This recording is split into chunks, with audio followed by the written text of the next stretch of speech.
అందరికీ నమస్కారం. Welcome to my channel. ఈ వీడియోలో ఇప్పుడే అందిన వార్త. ప్రభుత్వ ఉద్యోగులకు రిటైర్మెంట్ 2 రద్దు. దీనికి సంబంధించిన పూర్తి సమాచారాన్ని వీడియోలో తెలుసుకుందాము. వీడియోనైతే ఎక్కడే కానీ స్కిప్ చేయకుండా ఎండ్ వరకు చూడండి. అప్పుడే ఇన్ఫర్మేషన్ పూర్తిగా అర్థమవుతుంది. వీడియో చూస్తున్న ప్రతి ఒక్కరు వీడియోకైతే లైక్ చేయండి ఫ్రెండ్స్. వీడియోని తోటి ఉద్యోగ మిత్రులతో అయితే షేర్ చేయండి. కొత్తగా మన ఛానల్ చూస్తున్నారు ఇంకా ఎవరైనా సబ్స్క్రైబ్ చేసుకున్నట్లయితే వెంటనే మన ఛానల్ అయితే సబ్స్క్రైబ్ చేసుకోండి. సో దీని ద్వారా నేను చేసే లేటెస్ట్ వీడియోస్ అన్నీ మీ వరకు రీచ్ అవుతాయి. ఇక ఆలస్యం చేయకుండా వివరాల్లోకి అయితే వెళ్ళిపోదాము. రాష్ట్ర ఉద్యోగుల పదవీ విరమణ వయసుపై పునఃసమీక్షకు అవసరం. రాష్ట్ర ప్రభుత్వం రాష్ట్ర ఉద్యోగులకు సంబంధించి పదవీ విరమణ వయసును 61 సంవత్సరాల నుంచి 62 సంవత్సరాలకు పెంచి ఉద్యోగులపై పనిభారాన్ని పెంచినట్లు కొందరు పేర్కొంటున్నారండి. మరికొందరు ఈ నిర్ణయాన్ని హర్షిస్తున్నారు కదా! సో, ఈ నిర్ణయంపై పునరాలోచన చేయాలి అని పలువురు ఉద్యోగులు, ఉద్యోగ సంఘాలు డిమాండ్ చేస్తున్నాయి. ముఖ్యంగా పదవీ విరమణ వయసును తగ్గించడం ద్వారా ఉద్యోగులకు పనిభారం తగ్గించాలనే అభిప్రాయం వ్యక్తమవుతోంది. అంతేకాకుండా కొత్తగా రిక్రూట్మెంట్స్ కూడా జరుగుతాయండి. సో, ఉద్యోగస్తుల అభిప్రాయం ప్రకారంగా వయసు పెరిగే కొద్దీ శారీరకంగా, మానసికంగా పని సామర్థ్యం తగ్గుతుందని, దీనివల్ల నాణ్యతా ప్రమాణాలపై ప్రతికూల ప్రభావం అయితే పడుతుందని చెప్తున్నారు. దీంతో పాటుగా సీనియర్ ఉద్యోగులు పదవిలో ఉండటం వలన యువతకు అవకాశాలు దూరం అవుతున్నాయని కూడా తెలిపారు. ఇది నిరుద్యోగతను అయితే మరింత సమస్యను పెంచే అవకాశం ఉందని చెప్పి ఆందోళన వ్యక్తమవుతోంది.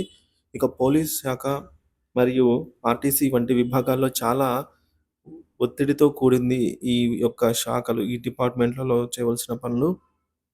సో, అక్కడ పదవీ విరమణ వయసును 55 సంవత్సరాలకు తగ్గించాలని కూడా డిమాండ్స్ అయితే చేస్తున్నారండి.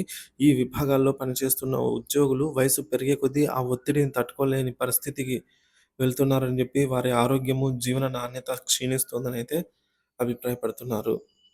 ప్రభుత్వం ఇప్పటికే పదవీ విరమణ వయసు పైన పునఃసమీక్ష చేయాలనైతే ప్రకటించిన నేపథ్యంలో ఈ అంశంపై స్పష్టమైన నిర్ణయం తీసుకోవాలని చెప్పి ఇట్లా ఉద్యోగులు, అటు ప్రజలు ఆసక్తిగా ఎదురుచూస్తున్నారు. పదవీ విరమణ వయస్సును తగ్గించడం ద్వారా కలిగే లాభాలేంటో చూద్దాము.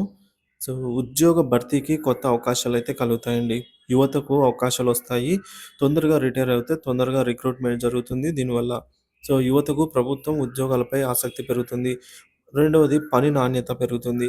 క్రమంగా తగ్గుతున్న సామర్థ్యానికి బదులుగా కొత్త ఔత్సాహికుల నుంచి మెరుగైన ఫలితాలు అయితే అందుతాయని చెప్తున్నారు. సో, మరి ఆరోగ్య పరిరక్షణ ఎక్కువ సమయంలో, ఎక్కువ వయసులో ఒత్తిడి నుంచి విముక్తి కలిగించి వారి ఆరోగ్యాన్ని పరీక్షించవచ్చని కూడా పలువురు అభిప్రాయపడుతున్నారనమాట. ఇక రాష్ట్ర వ్యాప్తంగా ఉద్యోగులు, వారి సంఘాలు ప్రభుత్వం నుంచి స్పష్టమైన ప్రకటన కోసం ఆసక్తిగా ఎదురుచూస్తున్నారు. రాబోయే నిర్ణయాలు ఉద్యోగుల సంక్షేమంతో పాటుగా ప్రభుత్వ పరిపాలన విధానంలో సమతౌల్యాన్ని చూపించేలాగైతే ఉండాలని కూడా ఆశిస్తున్నారు. మరి మీరేమంటారు చెప్పండి ఫ్రెండ్స్? రిటైర్మెంట్ వయసును ఈ 62 ఏళ్ల నుంచి 60కి పెట్టి, అలాగే పోలీసు మరియు ఆర్టీసీ వంటి శాఖలలో అంటే ఎక్కువ పని భారం, ఒత్తిడి కలిగినటువంటి విభాగాల్లో ఈ రిటైర్మెంట్ వయసనేది మరింత 55 సంవత్సరాలకి తగ్గించడం అనేది ఆహ్, మీరు ఏమనుకుంటున్నారో అది కామెంట్ చేయండి friends. Thank you for watching this video.